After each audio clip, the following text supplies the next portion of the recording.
महत्वपूर्ण, खासकर यूपीएससी में एनसीईआरटी के महत्व की चर्चा करूंगा, जिसके माध्यम से मैं भूगोल विषय को यहां पर ले रहा हूं।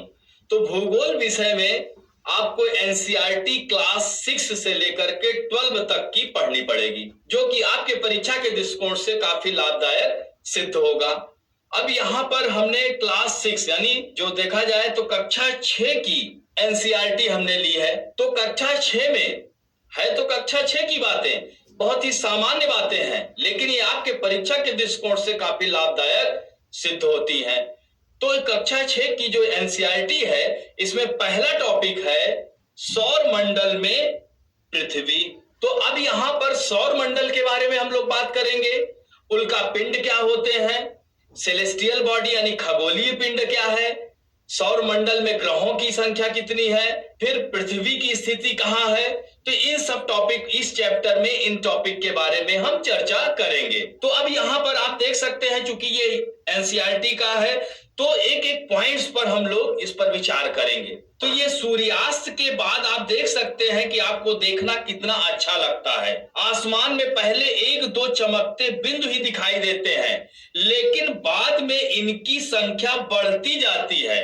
आप इनकी गणना नहीं कर सकते और यह चमकदार वस्तुओं से भर जाता है, जिनमें कुछ चमकीले भी होते हैं, तो मानो आकाश में हीरे जड़े हों। तो इनमें से कुछ टिमाते प्रतीत होते हैं, लेकिन अगर आपको ध्यान से देखेंगे तो आप पाएंगे कि इनमें से कुछ की टिमटिमाहट अन्य से अलग है। ये बिना किसी टिमटिमाहट के चंद्रमा के समान चमकते हैं। तो इन चमकीली वस्तुओं के साथ आप लगभग प्रतिदिन चंद्रमा को भी देखते हैं। यह अलग अलग समय पर अलग आकार तथा अलग स्थितियों में दिखाई पड़ता है। अब यहाँ पर आप देख सकते हैं कि आप पूर्ण चंद्र को लगभग एक महीने में एक बार देख सकते हैं, और यह पूर्ण चंद्रमा वाली रात को ही हम पूर्णिमा कहते हैं। अब उसे पूर्णिमा होती है, जैसे अमावस्या पूर्णिमा, हर 15 दिन पे शुक्ल पक्ष और कृष्ण पक्ष इसको कह सकते हैं। तो यहाँ पर पूर्णिमा और 15 दिन के बाद आप इसे नहीं देख सकते।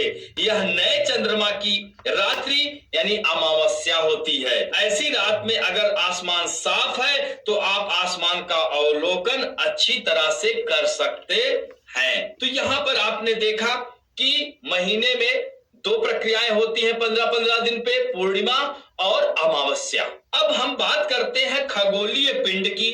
तो खगोलीय पिंड जिसे सेलेस्टियल बॉडी, क्या होता है यह खगोलीय पिंड?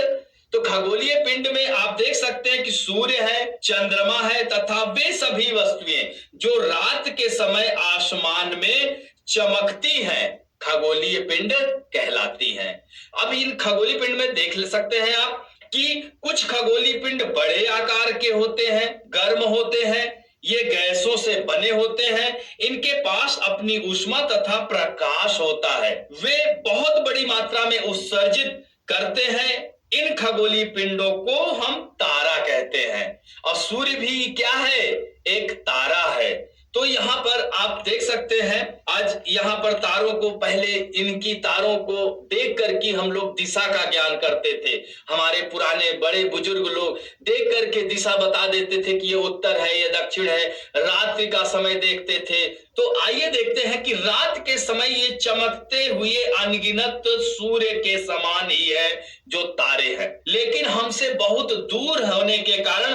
तो आइए देखते हैं कि रात के समय ये चमकते हुए अनगिनत सूर्य के समान ही है जो तारे हैं, लेकिन हमसे बहुत दूर होने के कारण हम लोग ऊष्मा और प्रकाश को महसूस नहीं करते। वे अत्यंत छोटे दिखाई पड़ते हैं। अत्यधिक ऊंचाई पर जैसे आप देख सकते हैं उड़ रहा हवाई जहाज कितना छोटा दिखाई देता है, या आप हवाई जहाज में उड़ रहे हो और नीचे देखते हैं तो सब कुछ कितना छोटा दिखाई देता है। तो रात्रि के में आसमान की ओर देखते हुए आप तारों के विभिन्न समूहों द्वारा बनाई गई विविध आकृतियों को देख सकते हैं और यह नक्षत्र मंडल कहलाते हैं। और अर्सा मेजर या बिग बियर इसी प्रकार का एक नक्षत्र मंडल है। बहुत आसानी से पहचान में आने वाला नक्षत्र मंडल है सप्त ऋषि। अब इसके नाम से ही दिख रहा है सप्त यानी सात, ऋषि मतलब संत। तो ये 7 तारों का समूह है जो कि नक्षत्र मंडल अर्सा मेजर कहा जाता है। अर्सा मेजर का भाग है। अपने परिवार या पड़ोस में किसी बड़े व्यक्ति से कहिए कि वह आपको आसमान में और अधिक तारों, ग्रहों और नक्षत्र मंडलों को दिखाए। तो प्राचीन समय में लोग रात्रि में दिशा का निर्धारण तारों की सहायता से करते थे। अभी मैंने कुछ देर पहले ही आपको बताया।